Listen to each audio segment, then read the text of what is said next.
Hello दोस्तों, कैसे हैं सब। मैं हिमांशु स्वागत करता हूं आप सबका आपके अपने चैनल कॉमिक वर्ल्ड पर। तो चलिए दोस्तों, शुरू करते हैं।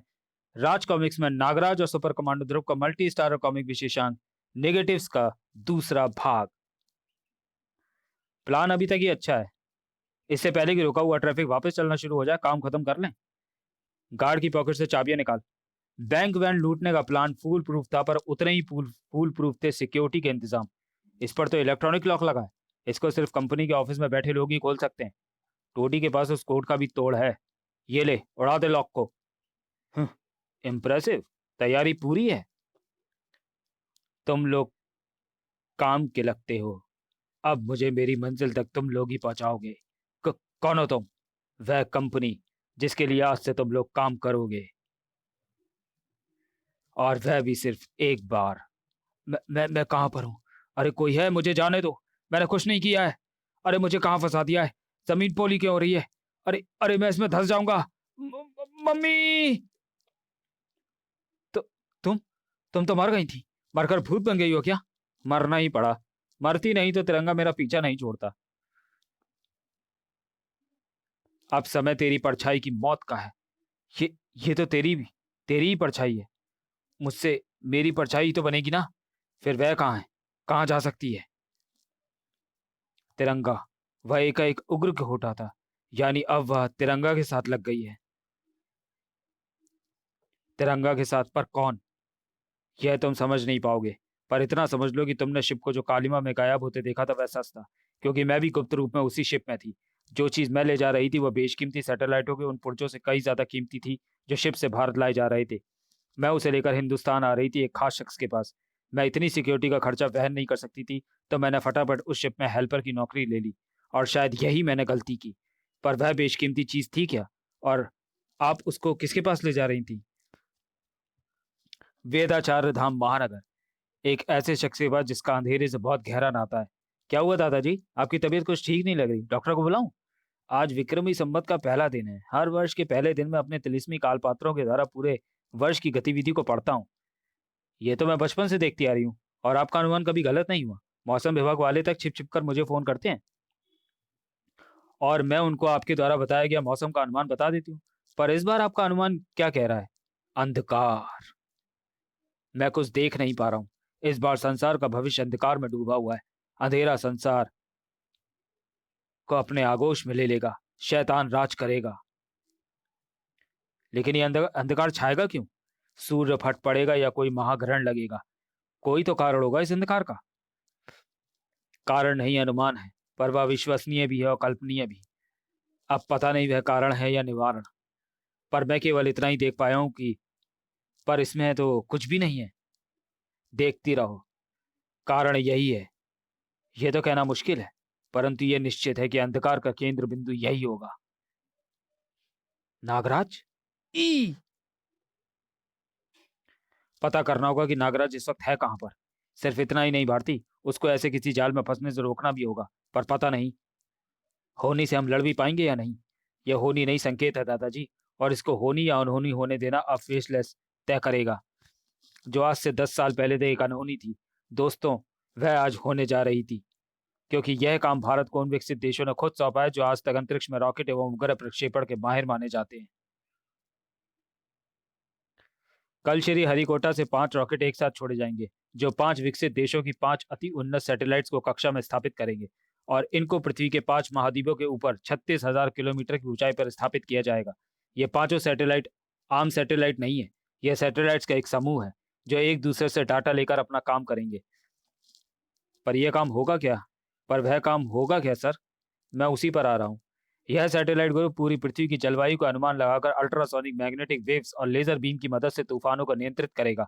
यह टेक्टोनिक प्लेट्स की हलचल को नैनो मिलीमीटर तक भांप सकता है। इससे हमको भूकंप की भविष्यवाणी करने में मदद मिलेगी। काफी उन्नत सिस्टम है। पर यह उतना आश्चर्यजनक नहीं है जितना मैं सोच रहा था। ऐसा प्रयास आज तक नहीं किया गया है। आप शायद ज्यादा चमत्कारी चीज की उपेक्षा कर रहे थे।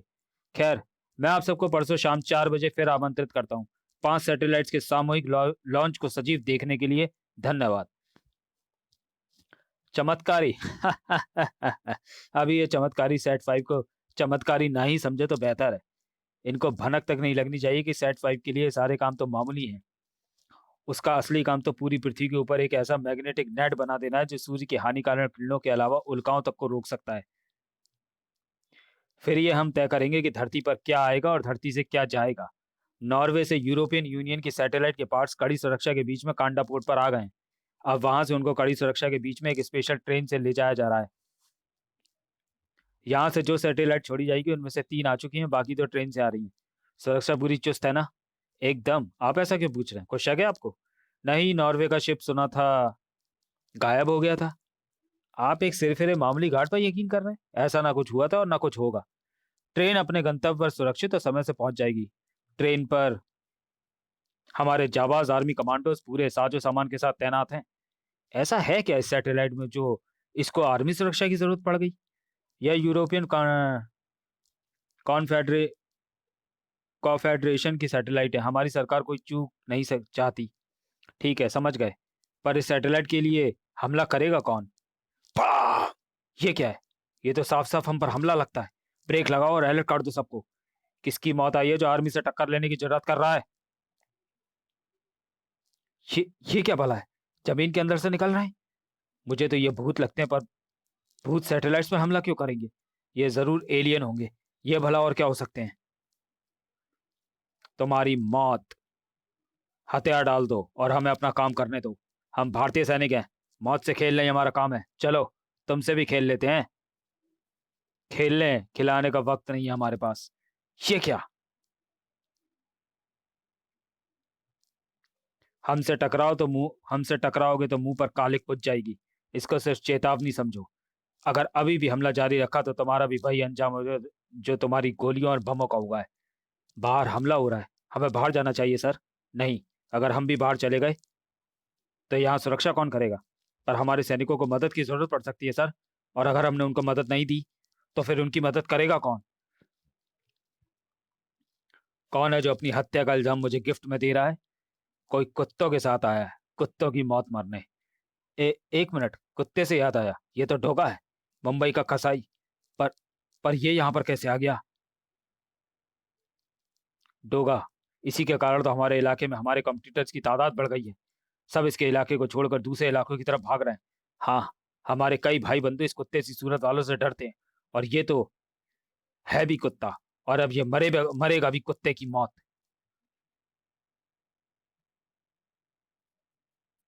हाँ, कुत्ता हूं मैं। और यह कुत्ता जब भौंकता है तो दूर जंगल में बैठे शेर का भी पेशाब निकल जाता है। फिर तुम जैसे गीदड़ों की तो औकात ही क्या है? इस ट्रेन में जरूर कुछ खास सामान है, वरना इस तरह का हमला कोई सिर्फ ट्रेन रोकने के लिए तो नहीं करेगा। लेकिन फिलहाल ट्रैक साफ करके इस ट्रेन को रवाना करना बहुत जरूरी है। यह तो किस्मत की बात है कि मैं इस वक्त यहाँ पर मौजूद था। भला उन ओलंपिक क्वालिफाइंग पहलवानों को जो ट्रेनिंग लेने के लिए मुझे मुंबई से अपने ट्रेनिंग कैंप में लेकर जा रहे थे।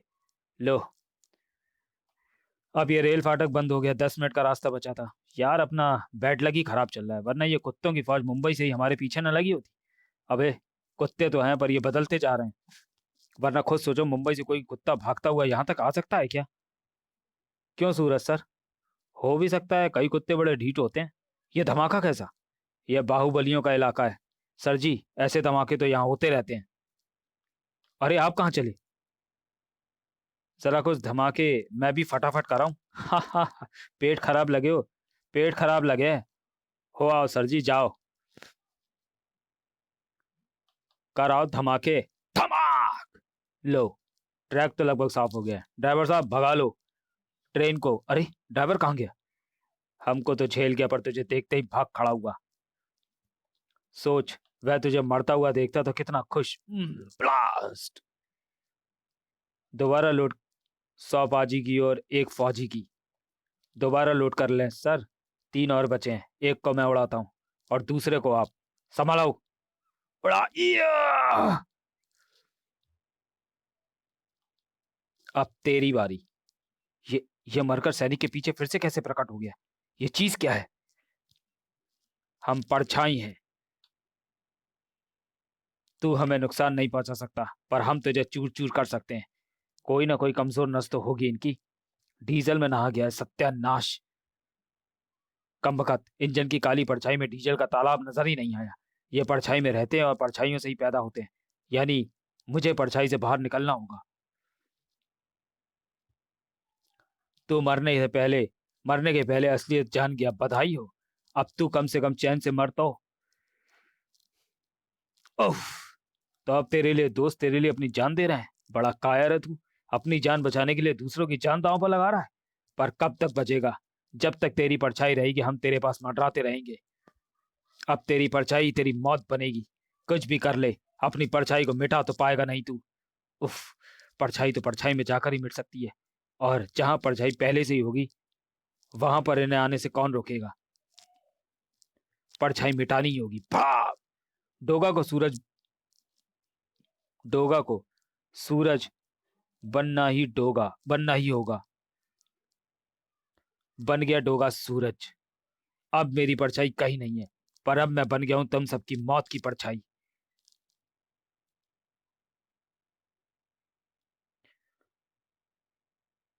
ओह। अब तक आग मेरी ड्रेस तक ही सीमित थी, पर अब वह मेरी खाल और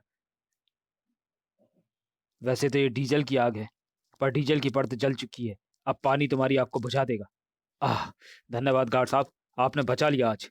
धन्यवाद तुमने धन्यवाद तुम्हें तुमने तो आज देश की रक्षा की है। आज तो पूरा देश तुम्हें धन्यवाद देगा। इस ट्रेन में यूरोप से आई सैटेलाइट श्री हरिकोटा जा रही है। चलो अब जल्दी से देश की इज्जत को ठिकाने पर पहुंचाओ। सैनिकों को भी अंदर कर दिया है। उम्मीद है कि उनको भी जल्दी ही होश आ जाएगा। उनके आएंगे और मेरे होश उड़ेंगे, क्योंकि यहाँ से चाबी गायब है। ट्रेन चलेगी कैसे? मगर इंजन में तो कोई घुसा ही नहीं था, फिर चाबी कौन ले गया? यह ट्रेन अपनी मंजिल तक कभी नहीं पहुंचेगी। तिरंगा, तुम यहाँ पर क्या कर रहे हो? क्या कर रहे हो? यह छोड़ो। तुम ये क्या कह रहे हो? वही जो तूने सुना। यह ट्रेन यहाँ से कहीं नहीं जाएगी। तुम शायद अपने आपे में नहीं हो, जाने क्या अनाप शनाप बक रहे हो। और तुम्हारा चेहरा काला क्यों पड़ा हुआ है? आखिर तुम्हारा इस चक्कर से क्या संबंध है? तू बस अपने मतलब की बात समझ ले। इस ट्रेन की हर कोच को डीजल से नहला चुका हूं मैं। एक हल्का सा स्पार्क और ट्रेन बन जाएगी धुआं। सत्य और न्याय का रक्षक तिरंगा आज हिंसक बातें कर रहा है।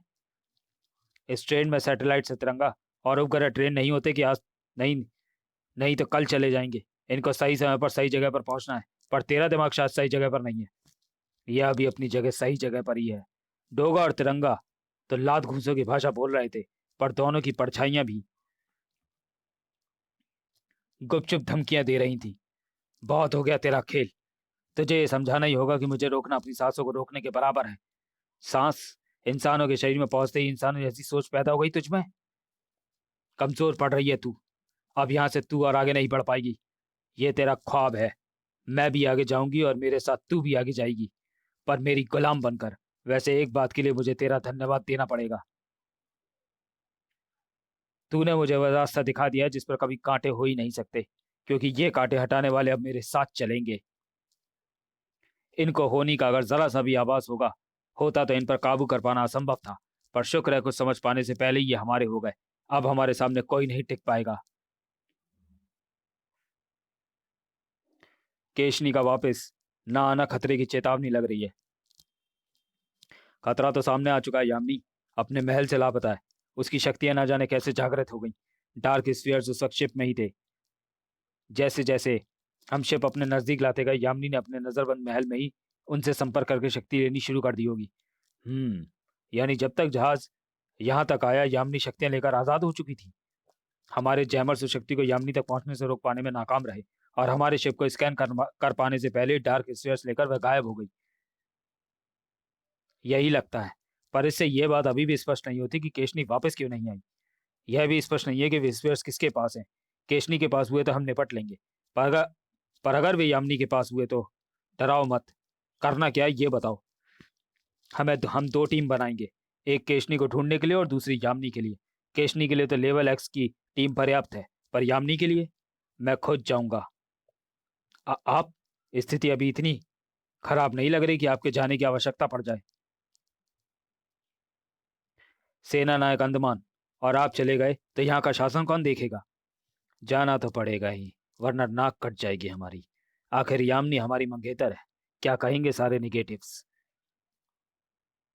मैं जाऊंगा सतह पर, और मुझे किसी टीम की आवश्यकता नहीं है।